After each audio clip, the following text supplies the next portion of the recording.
that their lease ends at the end of May, and we have to fly back there. Who, Trey? Yeah, Trey and Olivia. So they've been here since May 13th. Oh, wow. Or, sorry, March 13th. From March, yeah. Oh, we're live. We're live, okay. Peace, everybody. How you doing? My name is Richard. I'm the co-founder of the Aware brand. I'm here with my partner, Drew Sanders. He's a co-founder of the Aware brand.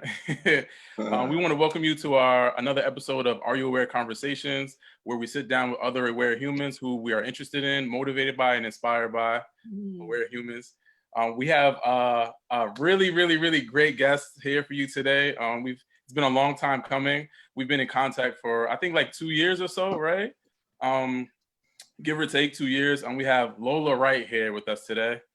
Welcome, Lola. Welcome, Lola. We're excited.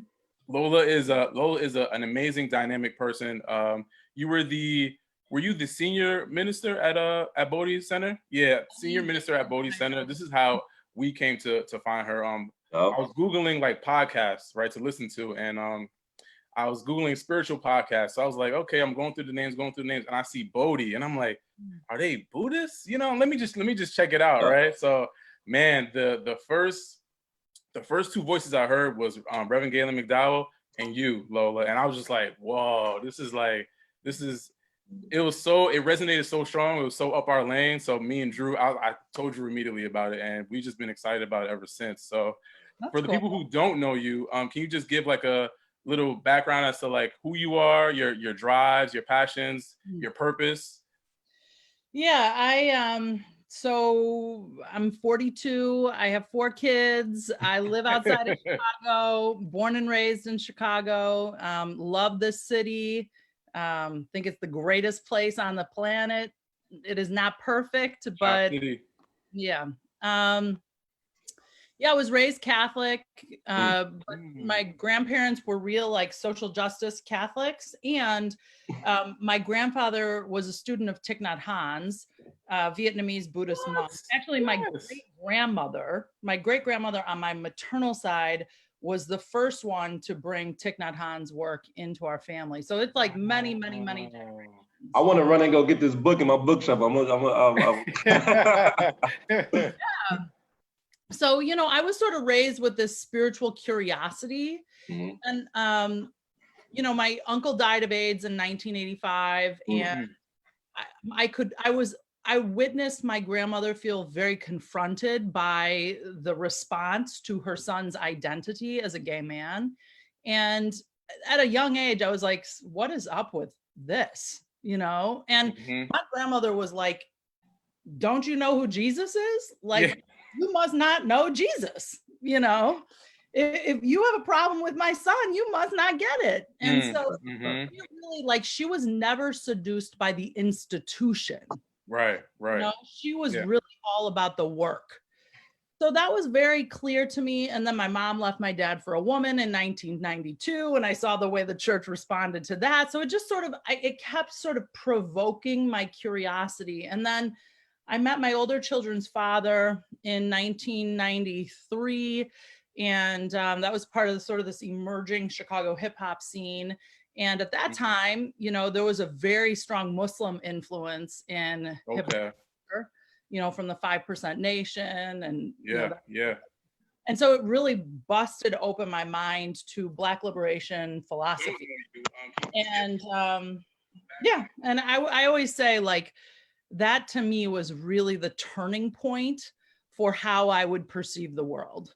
You know, what does this word freedom mean if it's not based on conditions? Like, how do you find a kind of and actually it's a great inquiry given what we're in the midst of right now, right? Wow. Like, Our freedom has to do with our ability to move in space and time.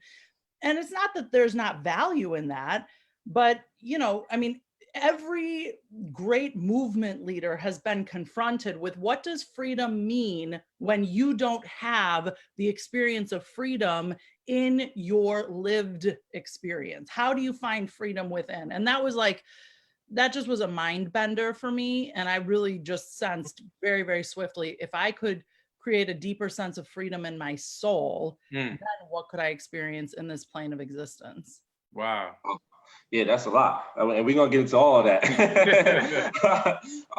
But just to echo what Richard was talking about, how we got introduced to you, we actually got introduced to you. Well, I mean, I was on tour. I was managing this marketing tour in 2016, and during this time, I was just going through like a whole spiritual like transformation, you know. So I was looking up different podcasts to tap into, and Bodhi's. I don't know. I think I Googled like top spiritual podcasts on, you know, on Apple or something like that, and then Bodhi came up.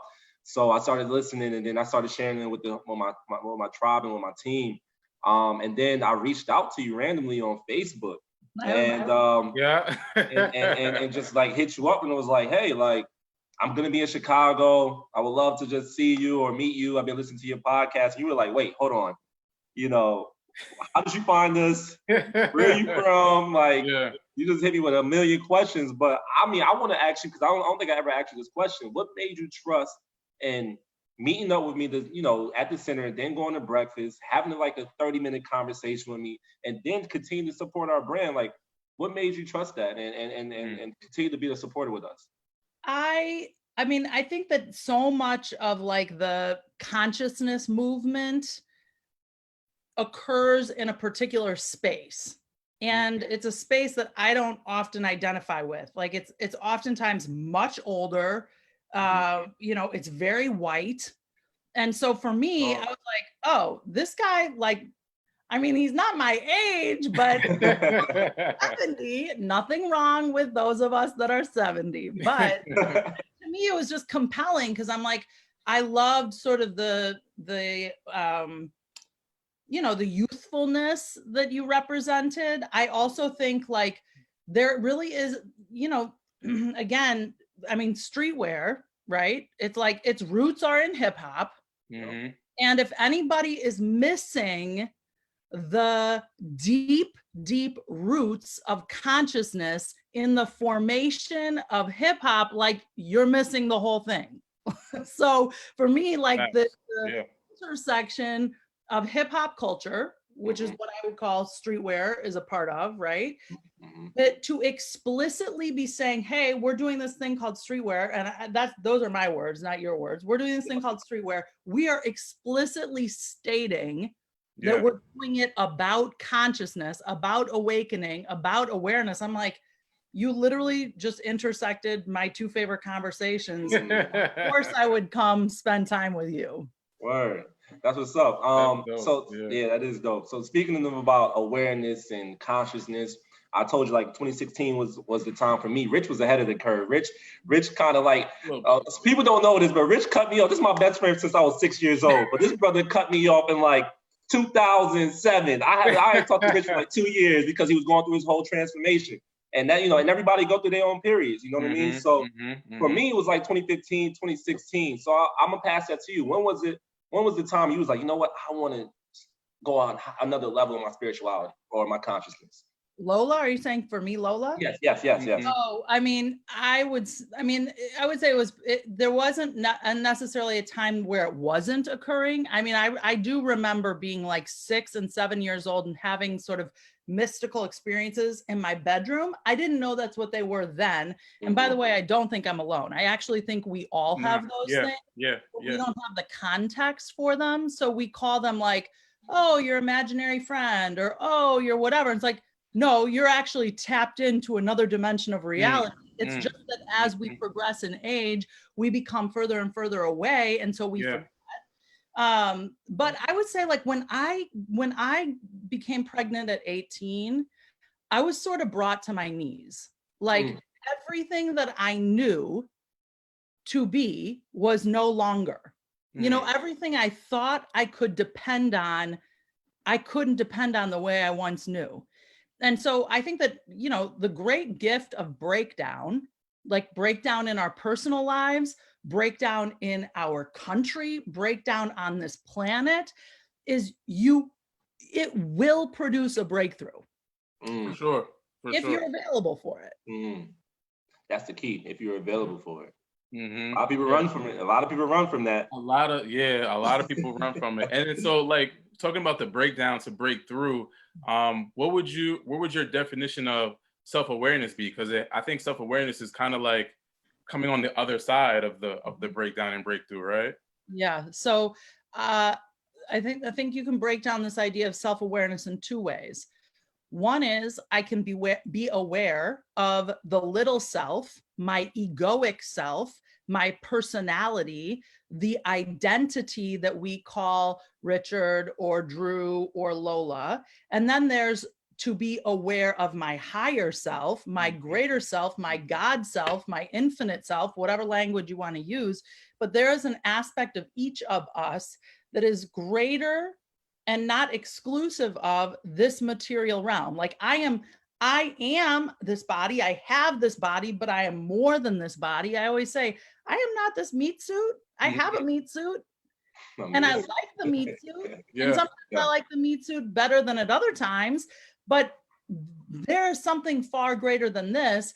And I identify with my higher self. You might say the capital S, right, more deeply than with my lowercase self. So that like when I'm brought to my knees, I go, wait a second, Lola, do you actually know the truth of who you are? You know, KRS-One said, what if you actually referred to yourself as queen, as king, as Lord? What if you actually oriented your name and your nature to your divinity and not at the exclusion of your humanity, but what if you actually got the truth of who you are? See, here's the thing. We have all, I mean, this is why The Matrix was such a popular movie, right? One of my favorites. Yeah, because we have been anesthetized into thought patterns that dampen us. And if we actually got who we are, forget about it. Like if you actually knew who you are, like what the truth of you is, there would be no stopping you. Wow, that's big, because I think with this, we were talking a little bit about the quarantine and how people can't sit still, but a lot of us have this, look at ourselves in the mirror at this time, and really figure out who are we really, like, and dealing with some blockages that may have occurred in our lives or anything. Like, so, I listened to one of your episodes on the podcast. We were talking about dealing with blockage and dealing with stuff that's congested spiritually, mentally, physically, whatever that may be. What can you suggest to those people right now that may be listening or tuning in? How to, figure out who you are, or release yourself, or work through that blockage that you may be, dealing with. So any good word you could, suggest to the people out there? Yeah, I mean, I perhaps at the risk of stating something that's overused, I'll quote one of my mentors and friends, Michael Beckwith. And he's most known for saying pain pushes until vision pulls. Vision pulls, right? And so it's like, we all know people, and we've been people who live in patterns of pain. Yeah. And I will tell you that most human beings, most of the time, will live in patterns of pain. And at some point, if you choose, the opportunity exists to rise beyond or above your pain. When you do that, when I do that, I catch a vision of something greater than my pain. So for me, it looked like, in 1996, I was working at Bank of America. My checking account was chronically overdrawn. I was a single mom of 2 little kids. I didn't not have like any meaningful financial support, limited family support. And I just remember like staring at my overdrawn checking account, like literally like day after day after day. And, through the practice of my own reading, my own self-inquiry, really getting like, this overdrawn checking account is not the truth of who I am. Like, okay, so, and sometimes we like to jump to like, I am abundance, and it's like, that is true. But what does that mean? Right. What does that mean? To you. That's exactly right. And for me, like, that was too big a leap. I couldn't go from like, obsessing over my circumstances and conditions. I couldn't go from obsessing over my lack and limitation and scarcity to like, I am abundance. So I just had to sit and be like, okay, now I literally know I am not an overdrawn checking account. There's something about me that's bigger than an overdrawn checking account. I don't know what I am, but I'm not that. Okay, great.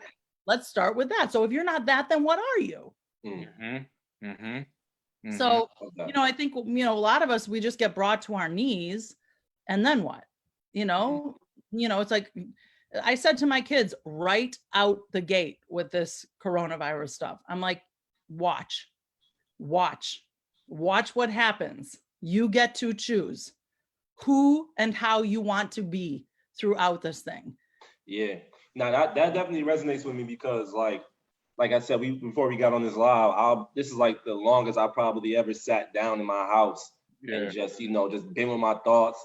And so many different thoughts come to mind, so many different things that I feel that I've, memories that I've totally forgot just starts to hit me. Like, I'm like, wow, I used to feel that way, or I actually did that back then. So I'm dealing with a lot right now. I'm actually going through some internal, changes right now because it's like, whoa, like, all right, I have this time with myself. Who do I want to be when I get out of this? Because we may not ever get this time again. Right. So I'm just like, okay, who is Drew Sanders now? How can I define my principles on the spiritual standpoint, on the mental standpoint, on the physical standpoint? I got to, and my family and everything. Like, who is this guy? So you hit it right on the head. You got to write it out. You got to really detail it out. Yeah, well, and the thing is that we're all going through a different experience, right? So Drew and I are pretty much sitting at home and we're not moving. Richard, on the other hand, is running around on 10, I'm imagining. Right? You and your wife are you're essential workers. You're in it to do this thing. And by the way, you have a young child. 2. Yeah. 2 young children. Yeah. Right? So my question for you would be, for those of us who are sitting at home, right? It's like, okay, we're being confronted with the stillness, what does this look like for you? If we are in the midst of some kind of collective awakening, if we are in the midst of some kind of global transformation, what is that looking like over there on Planet Richard? Yeah, well, that is a good question. It's so funny because Drew being one of my best friends, I kind of try to put myself in his mind state, you know what I mean? It's kind of pull from the stillness that he's having to sit with right now to kind of calm down the chaos in my world. You know what I mean? Because like you said, me and my wife are both working, still bringing the children to go to the babysitter, and it's our world hasn't really stopped. You know what I mean? So it's probably been ratcheted up. Yeah, for sure. Working overtime and just people that getting sick. You see your coworkers getting sick and a lot of fear and worry going around. So I'm really pulling from the stillness that my brother is experiencing, and then trying to use that to bring me down. Okay, I am going through something right now, but people are dealing with their own set of things as well, Yeah, well, I also think we practice for times like these. Yeah. Anybody can be aware when life is going well. Right. Yeah. That requires nothing. Mm-hmm. But going with the flow. Yeah. Who are you going to be when things fall apart, as Pema Chodron would say? Mm-hmm. Yeah. So because I think flow is the most important thing, and a lot of people are now just realizing that they never even had a flow in life. So speaking of that, I know you wrote something yesterday on IG. You tagged me in the picture. I felt like you wanted to get some real vulnerable answers from me. It's hard for me, Lola. It's hard for me. But you getting there? Yeah, we getting there. But no, you mentioned something about you make shit hard. Yeah. And I felt that because I put so much on my plate. I got Teresa Sanders' work ethic in me. I got my mom's work ethic in me. But I have so many different projects and programs that I'm working on. And sometimes I'm like, yo, I am doing way too much. And I don't really even get to the goal because I'm just adding so much shit on my plate. So, and I make it hard for myself. So talk about that a little bit. What inspired you to to write that on your Instagram and make you feel so vulnerable to share that with everybody in the world? Yeah, I mean, as I mentioned in that post, like I was working with a coach that I have, and I was telling her like, you know, I'm having this experience, that experience. She's like, put that on Instagram. Like people want to hear that. And I'm like, do people really want to hear that? Like, I'm actually very willing to put myself out there like that. But I also am like, I don't want to just contribute a bunch of noise, you know? And basically, yeah, I have a pattern of like, as I said, you know, I experienced like true survival for so many years that out of that, I developed this like skill to triage situations, like just in case the worst possible scenario, I will be able to survive. You know, I just got really scrappy. And so, you know, the challenge for those of us who have experienced trauma, and by that I mean like lowercase t trauma, as a somatic therapist friend of mine would say, we've all experienced lowercase t trauma. Like you can't be alive and not have experienced something. If we don't take responsibility and bring awareness to the impact that that trauma has had on us, we are living out that trauma unconsciously. So for me, like, I just was like, wow, here's one of the biggest awarenesses I've had since this shelter in place. My older kids for years have said, Mom, why we never have food in the house? Like we never have food in the house. And I'm always like, we have food in the house? Like, yes, we have plenty. Now you might have to cook, but we have food in the house. And, you know, so it always sort of bothered me that they said that. And then, you know, the shelter in place hit, and, you know, I wanted them to have like a comfortable experience being at home. So I, you know, set up the house in a particular way. And one day it occurred to me, like, I have never had this much food in my house. Wow. Wow, that's really weird. Why have I never had this much food in my house? Like, I mean, I've been able to afford this much food in my house. So why have I not had this much food in my house? Oh, because for years I couldn't afford that much food in my house. And I was still living in the consciousness of that kind of fear. And it's real subtle. It's like very, very subtle. But if you and I are not aware of the ways our insidious fear-based patterns are still taking up occupancy in our being, like, ew. So my kids, I want to, it's really bright in here. Give me just a moment, you two. Sorry. Oh yeah, everybody, make sure y'all follow Lola on Facebook, Instagram, Lola Wright. Like our page. We got a lot more content coming up. Go ahead. Yeah. So, you know, my kids weren't wrong, I guess is basically the point. Like, like I actually got it. I'm like, you know what? We really didn't have a lot of food in the house. And yeah, I was always like, look, we have some black beans, work it out, you know? Yeah. Oh yeah. Yeah. Again, I use that to say like, what patterns are running you that are based on the past? We have a responsibility to bring awareness to that. For sure. To that question, Rich, because let's talk about patterns. Let's talk about trauma. You know, like, because you know we all deal with them. I don't think anybody in life doesn't have any trauma that they're still dealing with in their adult life.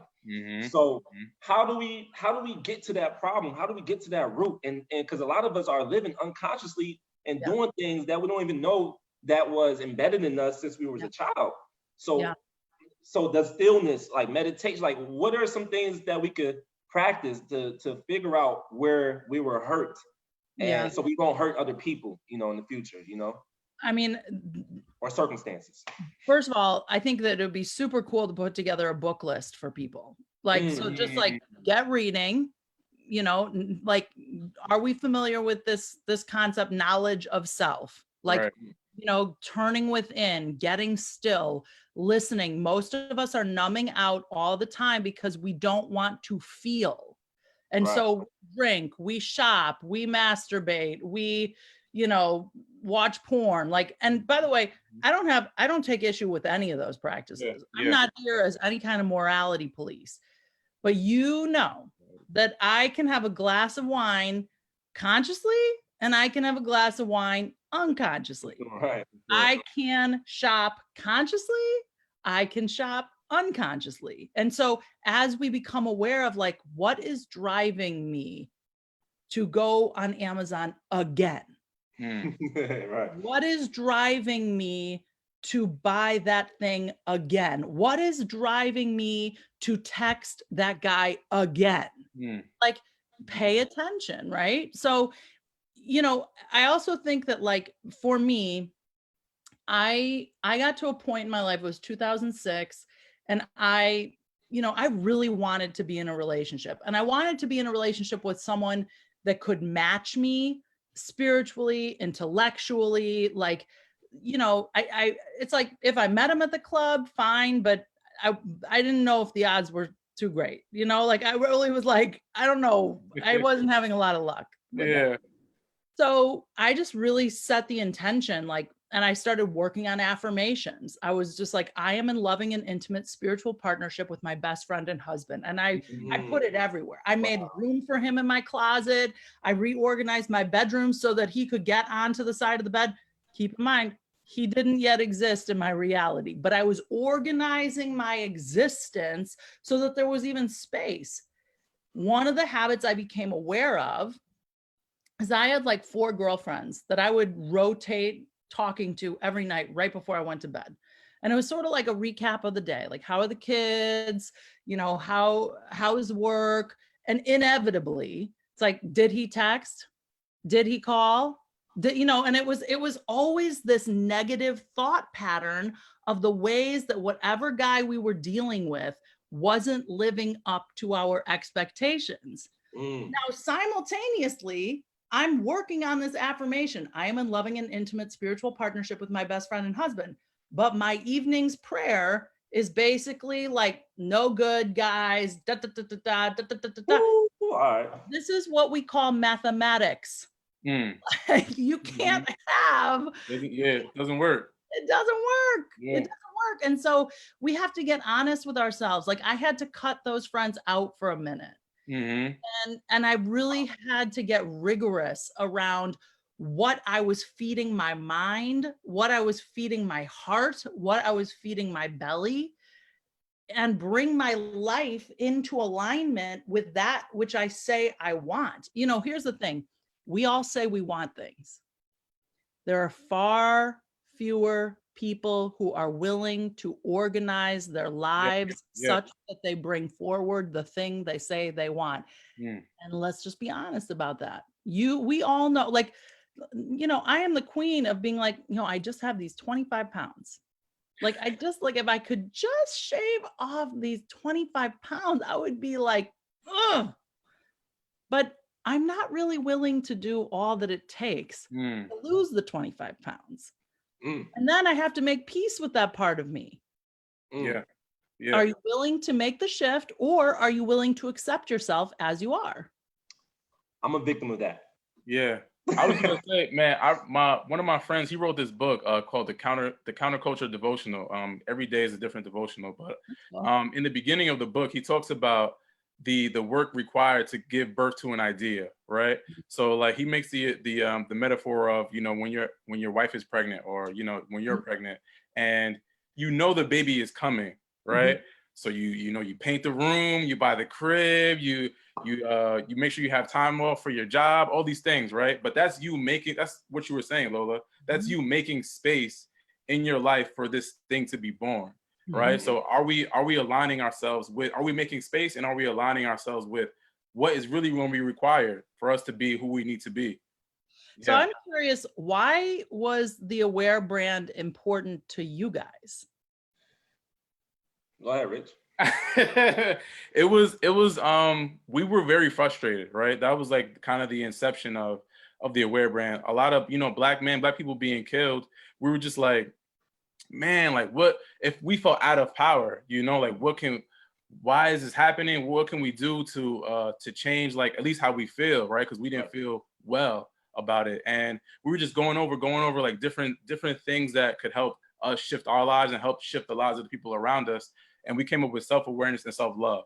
And we're just, and I feel like that was like a download from the universe, because we didn't really know like where that would take us, what that really entailed, right? But we're just like, okay, self-awareness and self-love. The more you are aware of who you are, the more you love yourself, the more it will spread outward. Yeah, so that was really the birth of the Aware brand.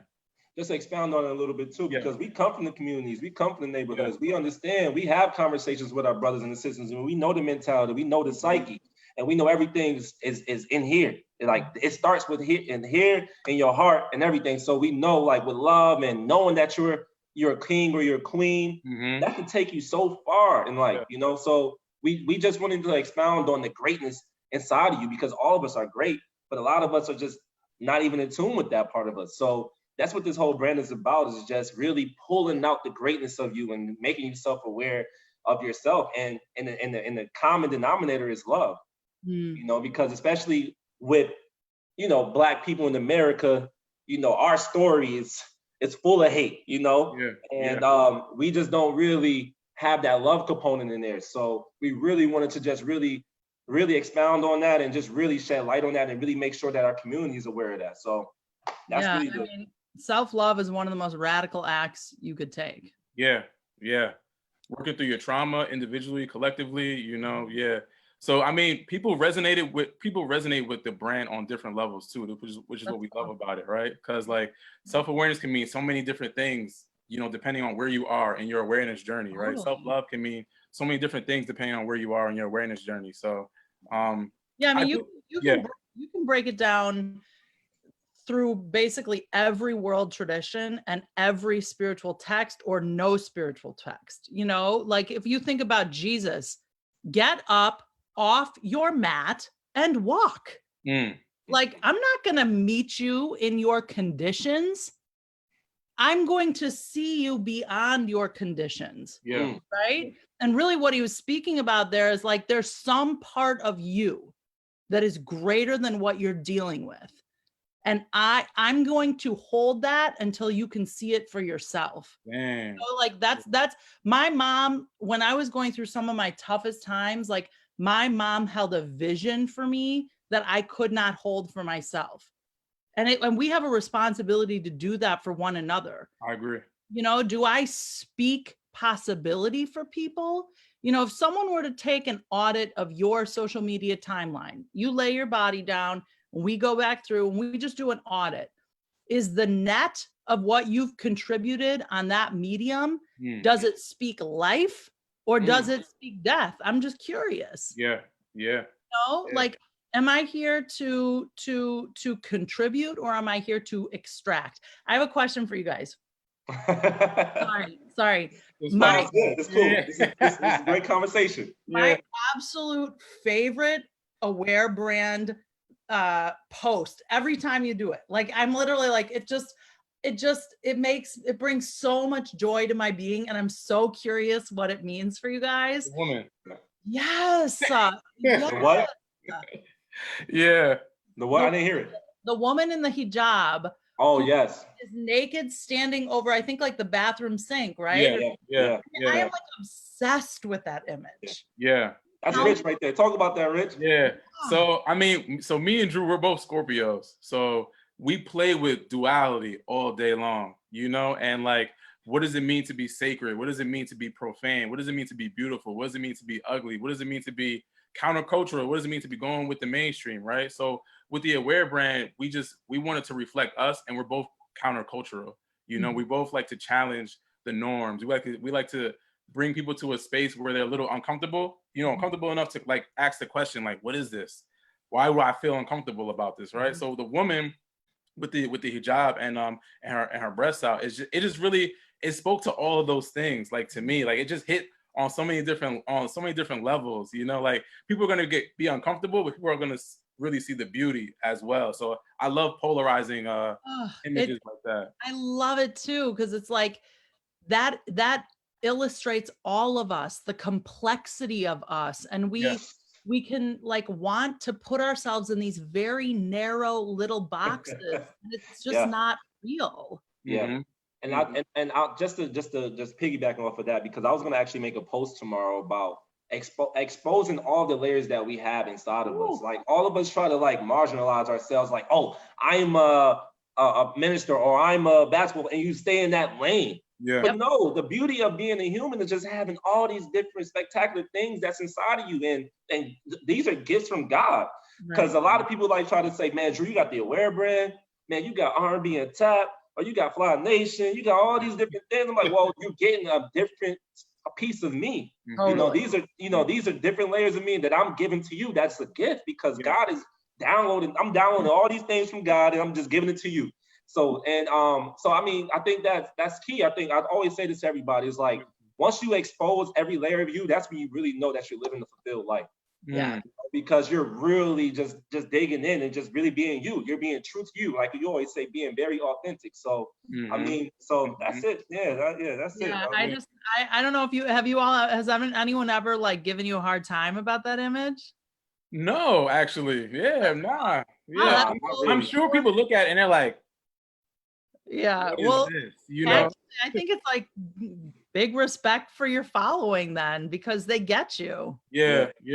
I mean, we have these meetings every week, and we talk about like, the content that I may post on my page, or that Rich may post on his page, or Omar, our other partner, may post on his page, and I may get the least engagement, and I got 3 times as much followers as these guys have, right?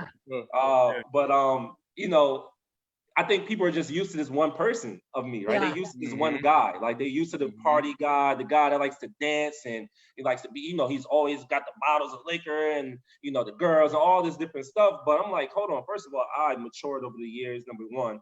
Number two, like this is a spirituality. That's the foundation of who I am. And you will always get that from me. And I always want to speak that truth. So I think that people are more and more, they starting to understand. And I think conversations like this, exposing this to our family and our friends and our peers and stuff like that, they seeing us have these conversations with people like yourself.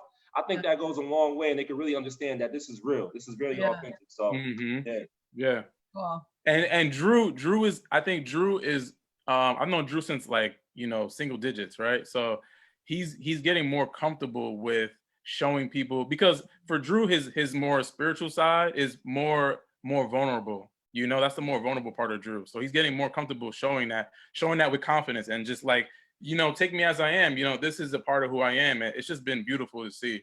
Truly. Yeah, I get that. I mean, for me, my inner world feels very intimate also. And I'll never forget when I first heard Michael Beckwith speak. I was 20 years old, and it was just such a wild set of circumstances that led me to that moment. And he spoke, and my mom was sitting right next to me, and I just started weeping. Like I literally, and I'm not like a super weeper, and I just started like melting. And I was like, oh my gosh, what is happening right now? And I had to get up because it felt so intimate that I was like, I couldn't have my mom right there with me. And, the other thing for me is that like, I don't use the word God a lot. And primarily because my experience is most people have not deconstructed and reconstructed that word enough. And so I'm not sure that when I use that word, we're even talking about the same thing. And so for me, my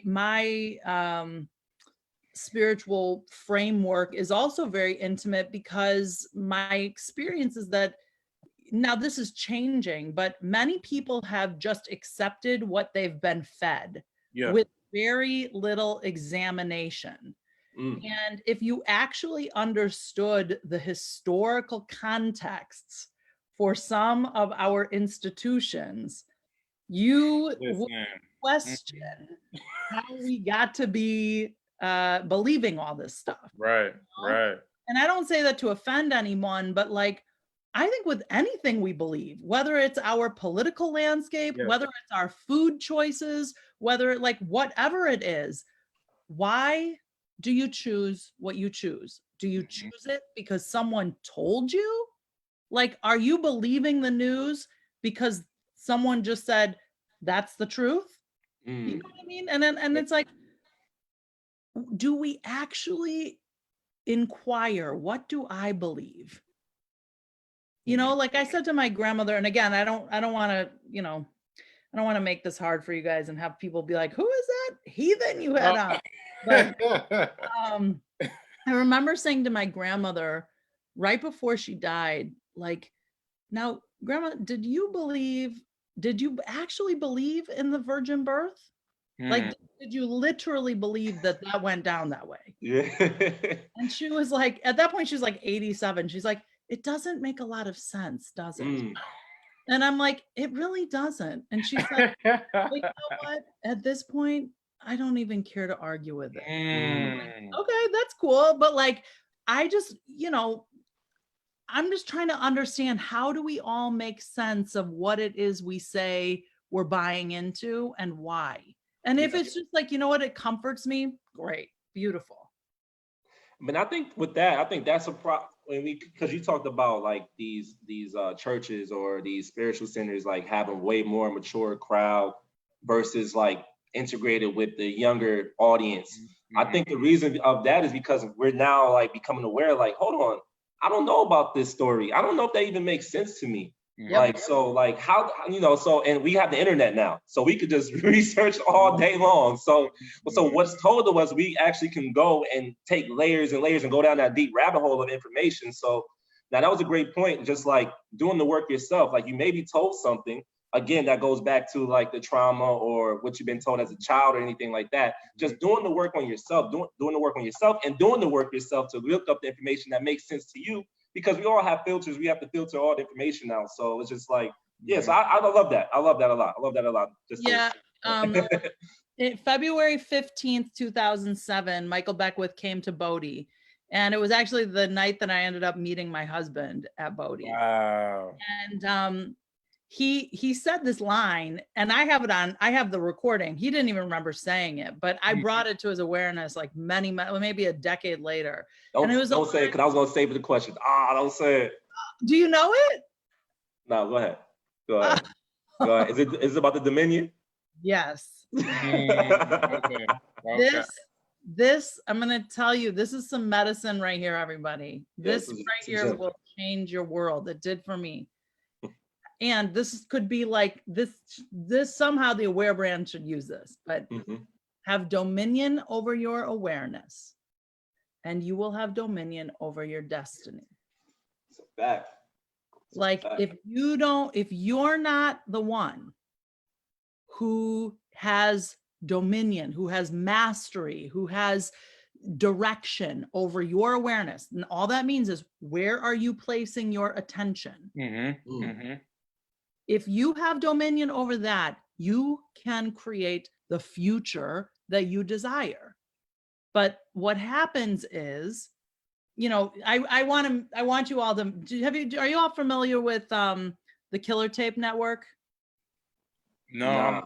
Okay, look it up. Look up the Killer Tape Network and look up Fashion Figure Inc. Okay. Both on Instagram.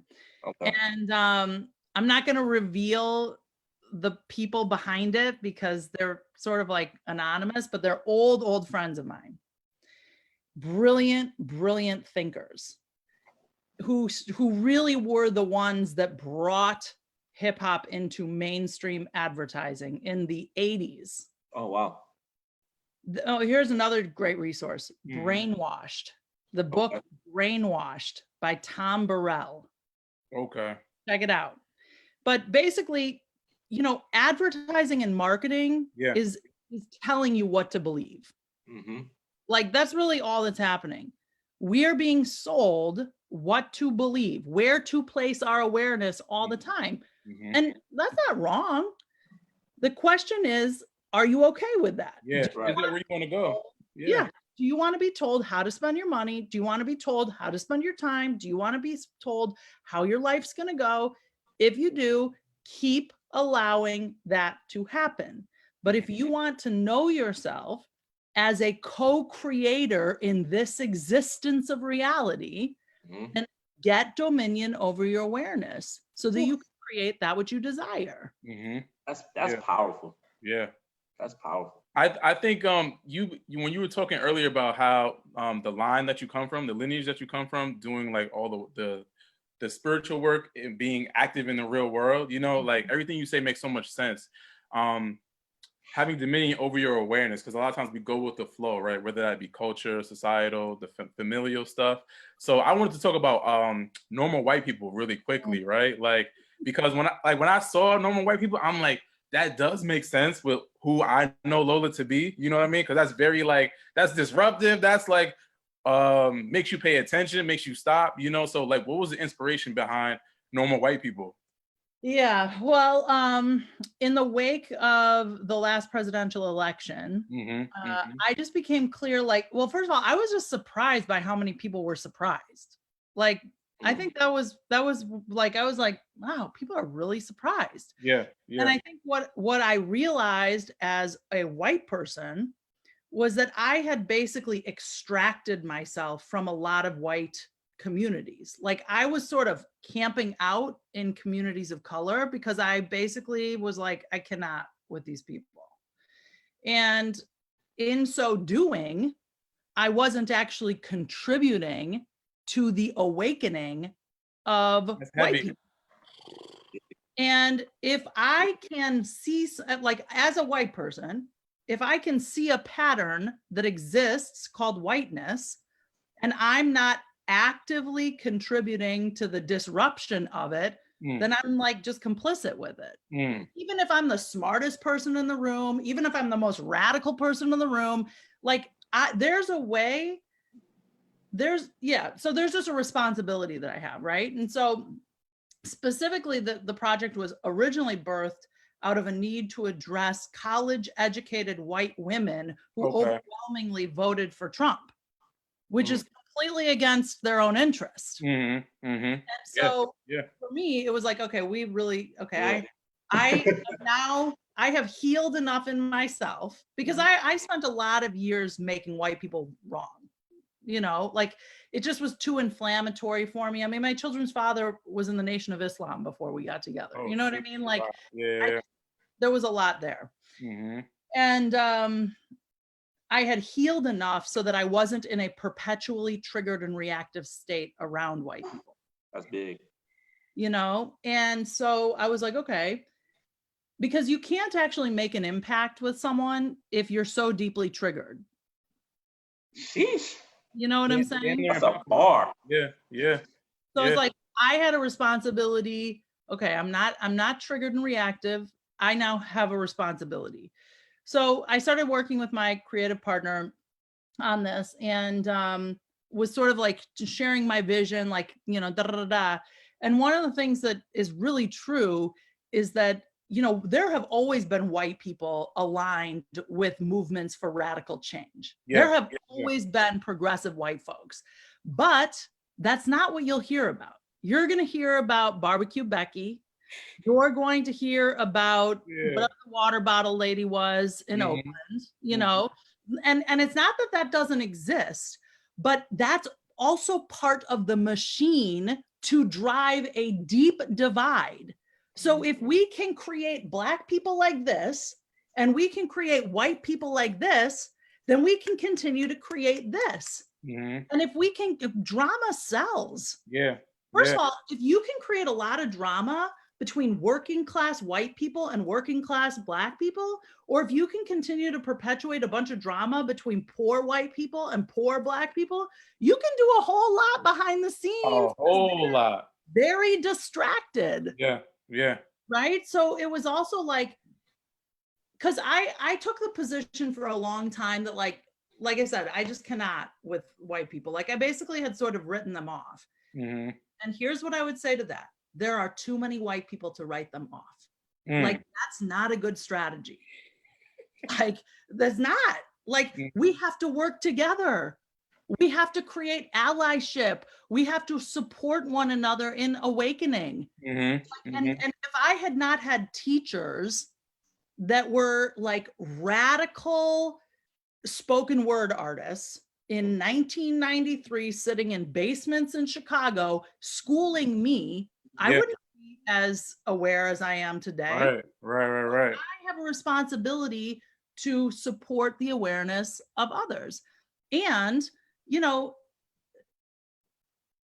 I understand the psychology very distinctly, right? Like you understand the psychology of people that you grew up with differently than I'm going to understand the psychology. Right. I understand the psychology of people I grew up with differently than you're going to understand that psychology. Right. Mm-hmm. And if I've done enough work in myself to untangle my own racism, which is never done, And the nuances of then I can sort of get in there in a unique way. And I mean, I just think white people who are aware of the consciousness of separation that looks like what we call racism, if there are white people who get that and see that and aren't contributing, like we will stay in this suffering loop for a very long time. Yeah. And I think that's one of the biggest critiques that Black people have about, you know, their white friend who is like conscious, right, or aware. And it's like, we could talk all day about this stuff, right? But like, are you going into your communities with this, right? Like, are you talking to like your uncle who you know like talks a lot of shit about Black people, you know? So like, when I saw that you were doing normal white people, I was like, whoa, like I'm like, how is that even received? Well, it's very powerful. Like the conversations, first of all, only white people can come. Yeah. There were a number of people of color that were like, I want to take this class. Like, please help me understand normal white people, you know? And it was like, number one, I just felt like it was important that people of color did not have to carry the emotional labor that was going to occur in those rooms, number one. Number two, I didn't trust that white people would speak as candidly with people of color in the room as they would if it was just white people, which you can say is messed up, but it's like, it is what it is. True. Yeah. And so literally we would do things like it's so funny that you just said what you said, because we would literally role play. Okay, here you are. You've gone to your family's Thanksgiving and your uncle says that thing. Now, what do you do? What do you do? Yeah. You know, a lot of people just freeze and they're just like, and they literally don't have the chops to respond, which, you know, by the way, that's on purpose. You don't know how to respond on purpose. You were trained to not know how to respond. So, you know, we have to practice that. Like I will just say, as a woman, there's a particular way I was trained by society. Literally by the grace of the infinite, I had women in my family that were like, no, we speak. You know? But I will tell you, as a woman walking in mainstream society that has as free a mouth as I have, it is frequently not well received.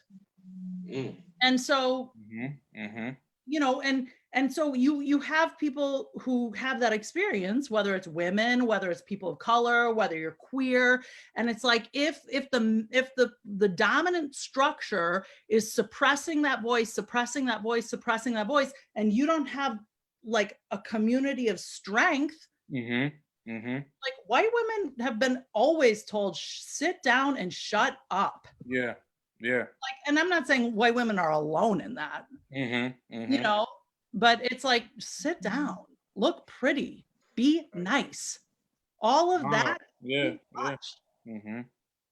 know, and so it's a lot to untangle. It is. It's a lot to untangle. I got a question for Rich. Because when I you know started thinking about the brand, I was like, nah, this is for people of color, this is for Black people. And Rich was like, hold on, bro, time out. Like, we gotta be inclusive now.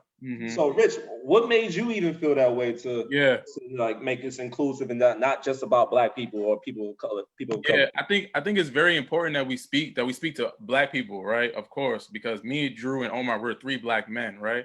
I also know that there is a place, a sacred space within all of us, all of humanity, all of creation, that is so far beyond all of that stuff, right? And like, if we're gonna be true to like awareness, if we're gonna be true to self-love and self-awareness, if we're gonna be really, really true to that, then we have to, it has to be rooted in that, right? And then we can do like, because all of our images, for the most part, 90% of our images, 98% of our images are Black people, right? Because we know that there's a part of the psychology that we have to put that out there, the beauty of Black people, right? At the same time, there's a space that we got to get to, all of us, that is limitless, it's timeless, it's not defined by any shape, form, color, anything, you know? So like, I just want us to be true to that. Yeah, it's like working in multiple dimensions of reality. Yeah, right? yeah. What's true is race is a construct. It was developed to separate and divide. It was developed to create conflict so that there could be power structures like we know, right? Yeah. Right. And those constructs have now been in place so long with such great implications that they have real realities, you know? And so how can both exist? You know, a lot of times, you know, in the sort of spiritual world, we you know, particularly in the white spiritual world, we like to sort of just like, well, we'll just sort of like fly over that race conversation. Yeah. You know, you and I are one, you know, and it's like, well, yes, you know, hopefully, yes, of course. And we are not actually living amidst a consciousness that gets that. So we have a responsibility to look at, like, again, the law of cause and effect. It's like, you know, we are living in an environment where there are massive inequities. Yeah. You know, like I'll get feedback, you know, from people. It happened recently where, you know, someone was like, well, we can't just sit around and do nothing, you know, the coronavirus, and it's having all these like massive inequities to people of color. And I'm like, you do know those inequities existed before the coronavirus, right? Long time. Yeah. All of a sudden, you feel compelled to do something. And I'm not saying don't do something, like, please contribute, you know, but again, it's like you were sleeping. This is not new. That's what I'm saying. Like Donald Trump being elected, that's not new. Yeah. Oh yeah. Yeah. And the flip to that is, how have we all created that experience? You know, because if it's just about those people over there doing injustice, it will never change. How did I create the current set of circumstances? You know, and not from a place of blame or shame or whatever, but just like, what's mine to do? What's my part? Yeah. Which is a huge part of self-awareness, right? Like, you can't have self-awareness without the accountability part, right? So even if you're responsible for 5% of the total 100, you know, own that 5%, right? And lean into that 5% and really just unpack how you contribute to that 5%, right? Because if everybody does their 5%, you know, we're out of here. Yep. Yeah. I just want to say, like, you know, for anyone who is a parent, like, we have great opportunity to practice that with our kids all the time. Like, I do things in relationship with my kids all the time that I have to go clean up. Like, I have a meltdown and I say something I wish I hadn't said. Oh yeah. Oh, whatever. And it's like, it's not about being perfect. It's just about, when you fall down, can you get back up? When you make a mistake, can you take responsibility for that? Can I say to my daughter, you know what? I was feeling scared and angry. I was overwhelming myself, looking at all the stuff I have to do. And as a result, I completely lashed out at you. And I just want to let you know, I'm not committed to behaving that way. I'm committed to being in close relationship with you. And, you know, I'm going to continue to try to improve on that. Yeah.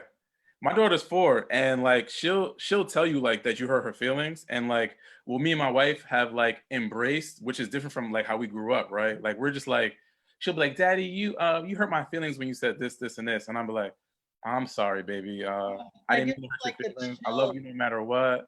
You know, I'll do a better job at being a better daddy. You know, And she's like, okay, daddy. And she, you know, it's like she just had to get it off her chest, right? But setting that standard though, like that she can say, in a respectful manner, she can, you know, she can challenge how we parent, you know what I mean? To a certain degree. And that she can be revealed. Yeah. That she can let herself be known. You know, most of us were raised like children are to be seen and not heard. Yeah, 100%. Or like, nobody cares about your feelings. We're trying to do this, that, and the other. Yeah, yeah. You know? But like that she, like such a powerful message. And, you know, look, we all have our moments, so we can be graceful with ourselves too. Yeah. Did you have anything, Drew? You want to take us home or? Yeah, I mean, because I know we asked for an hour, so I didn't want to like, you know, get longer than that. Yeah. I know, you know, we talk about meditation a lot. You talk about meditation a lot. What is the importance? Because I think you said one day in one of the episodes, you said breathing is one of your best your favorite spiritual practice. So let's talk about breathing real quick, because a lot of us are at home sitting and not even breathing. So, you know, so talk about some practices and the importance of it. Yeah, I mean, most of us aren't breathing. I mean, you know, if you think about like, we live in an abundant universe, but we have an experience of scarcity. Yes. So what's true is there actually is more than enough for all of us, but we live in an experience of there not being enough. So I always like to look at like, again, it's easy to be like, why do those people over there have enough and I don't have enough? And it's like, okay, well, you're never going to get the answer to that. Like you will be in a perpetual loop of suffering with that inquiry. But let's look at what's going on where you are and begin to create enough right where you are. And we can start by getting enough breath in the body. So if you're only breathing from the chest up, you're immediately creating an experience of scarcity for yourself. Actually, your breath goes into your belly. Yeah. And so it's like, okay, great. May I breathe in through my nose and out through my mouth? You know, am I even like sitting in a posture that allows for that? For women, many of us are literally wearing pants so tight, you're never going to be able to breathe. I mean, I know we like that. I like that too. I like when I can wear those pants, but it's like, it's not always friendly to the body, you know? And so to really just be like, wow, okay, so let me just take a deep breath in through my nose and out through my mouth. I just bring my awareness to the top of my head and I just begin to scan my body. And as I deepen my breath into my belly, I notice like, where am I holding? Where am I gripping? Where am I constricted? Oftentimes our brow is a place that will have a lot of like, furrowed brow in our jaw. We carry a lot of tension in our jaw. So great way when we're meditating is just find a comfortable position. There's no right way to meditate. It does not have to involve like a cute outfit and a green drink. You can do it anywhere at any time. It's free. And allow the belly to be made soft. Invite the shoulders to fall. And in your mouth, create a little bit of spaciousness between the top and bottom teeth. So I like to have my lips open just a bit. And that way the jaw is not constricted. I rest my tongue on the bottom inside of my teeth. When I breathe in, I just focus on the sensation of the breath as it enters my body. So just follow the breath. Your mind will be active. Like that, you're not doing anything wrong. Literally doing its job, you know? And so we just breathe, we just notice the thoughts. And what we're wanting to do there is create a little bit of spaciousness between our self and our thoughts. We have thoughts. We are not our thoughts, but we are living in this reactive state based on our thoughts. I'm asking us to pay attention to the body. The body is a great wisdom tool. It is always able to tell us what we're needing and wanting. It's also a great way to release stored trauma. Mm-hmm. So Mm-hmm. when we are holding our breath, we're usually gripping something and we're not letting it go. So we want to breathe into the belly, maybe even breathe into our feet. If you have access to grass, give yourself the gift of walking on the grass without shoes and socks. Allow yourself to feel the power of the planet. Allow yourself to feel the power of the earth. You know, great practice if you have access to grass would be to go and lay in the grass and to literally lay face down in the grass and invite the earth to absorb all of your negative thoughts, feelings, beliefs, emotions, memories. Invite the earth to literally extricate that which no longer serves you. And imagine that you could do that as a kind of self-love exercise. Now, there might be some that are like, I don't even believe that. Okay, just try it. Like, what do you have to lose? Most of us are so disconnected from nature anyway. Nature is God. Mm-hmm. Like, mm-hmm. Look to the blades of grass to see the abundance of this universe. Look to the leaves to notice the abundant nature of this universe.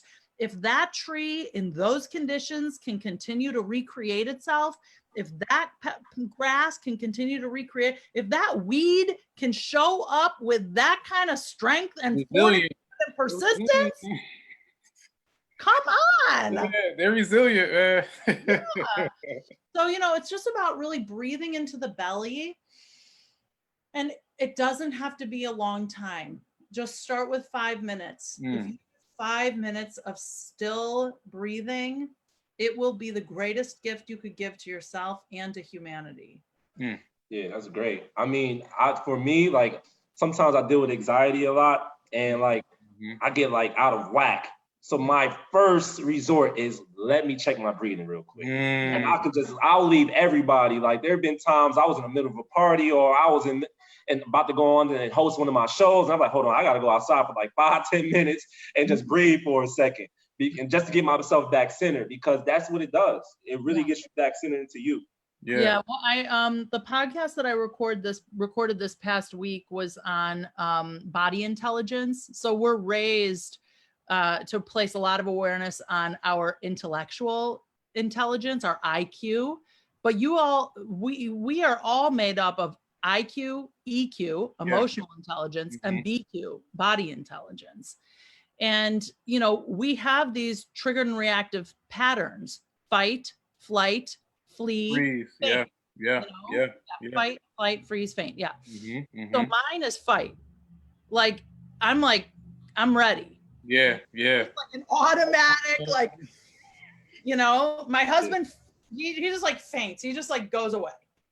But when we first got together, you know, for anybody who's in a relationship, if you thought it was going to be like rainbows and unicorns, sorry, no one told you.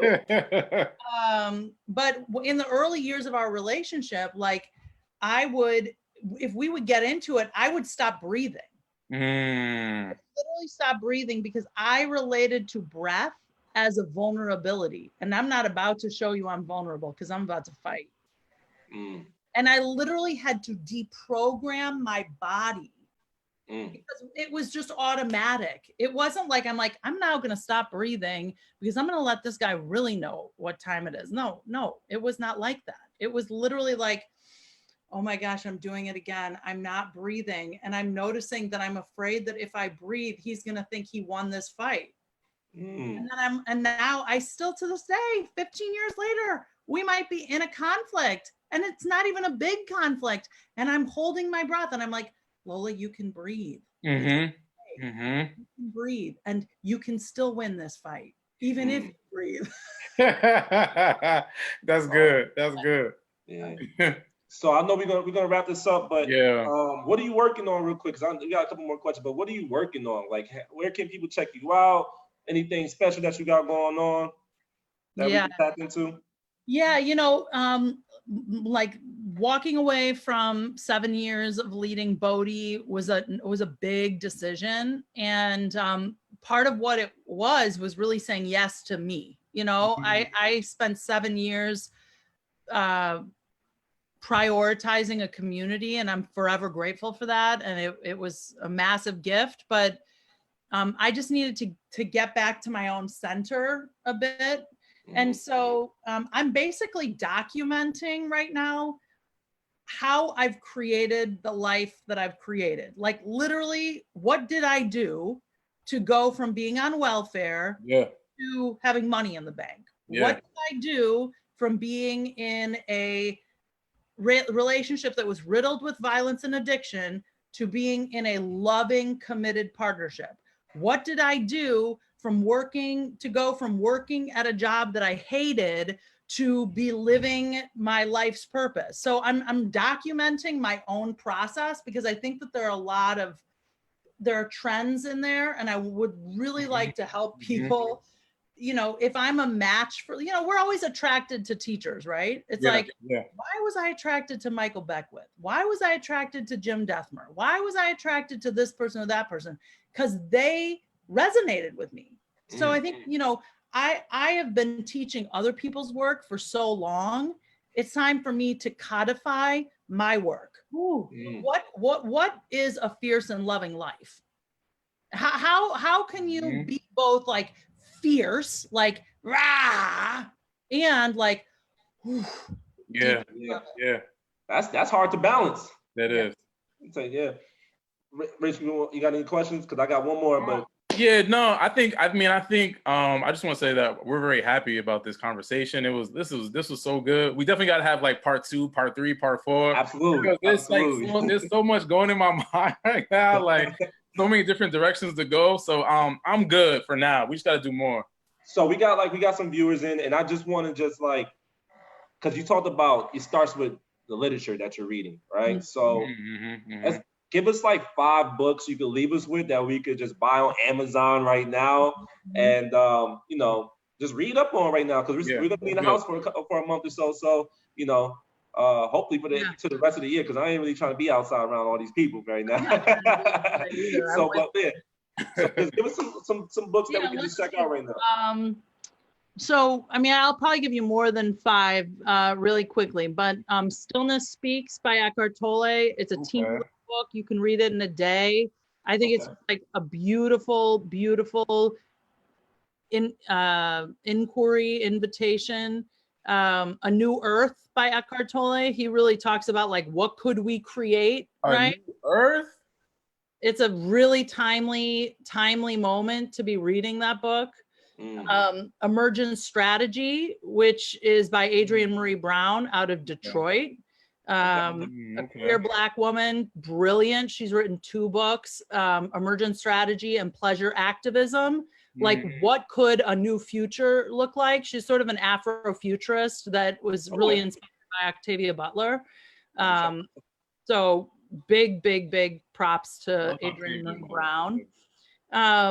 I would say, you know, listen to anything Michael Beckwith. It's not, I mean, he has some books. Spiritual Liberation is a great book. But like, honestly, you could listen to that stuff as you're falling asleep. Put YouTube on and just have Michael Beckwith speak you to sleep. It will activate your subconscious mind. I'm trying to see, what do I have on my bookshelf over there? I love daily readings. So there's a great book called 365 Days of the Science of Mind by Ernest Holmes. It's an old school book, but it has a daily reading and has sort of a Judeo-Christian framework, but I think it's very relevant. The Great Work of Your Life by Stephen Cope. If you're wanting to like recreate your career and really ask yourself, like, what am I here to like, what am I uniquely here to contribute? 2 books. The Great Work of Your Life by Stephen Cope and The Big Leap by Gay Hendricks. Okay. So The Big Leap is all about identifying your zone of genius. Your zone of genius is that what you do where time and space disappear. You could do it forever, never get paid. You'd love to get paid, but you don't need to get paid because you are in flow. He talks about most of us are living in our zone of competence or incompetence, and that's why life feels hard. So there's zone of incompetence, zone of competence, zone of excellence, zone of genius. I mean, I could go on and on, but those are just a few books that you might check out. You said The Big Leap, and what was the other one? The Great Work of Your Life. Okay. I'm about to actually pick those up because that's where I'm at right now. Me too, Me too, man. I'm just trying to figure out what's next because I'm doing a lot of great things, but for me personally, I'm like, all right, I really got to start doing the purpose work, like the work that my purpose really, the foundation of that. Like I really have to start doing that. So there's one more book then with that in mind. It's called True Purpose. Oh gosh, his name is escaping me, but you'll find it. True Purpose. Okay. Well, Lola, we really appreciate your time. Lola. For those who are tuned in right now, who are watching, make sure you go check her out, Lola Wright. Follow her on Instagram. She's on Facebook as well. Lola Wright. We pinned her information at the bottom of the chat. But we appreciate your time. We really do. It was an honor. It was a privilege to have you on our platform. Looking forward to having you soon again. Like, we got to do this again. Are you down for that? Anytime. I will hang with you guys anytime. I'm so grateful for the Aware brand. I love what you're doing. I think it is it's hot, it's smart. It's like, it's such a gift. So thank you for the opportunity. We got to send you this love shirt. We meant to send it to you last week, but we're going to send you one of our love tees. So we'll get your size and your address and everything so we can ship that out to you tomorrow.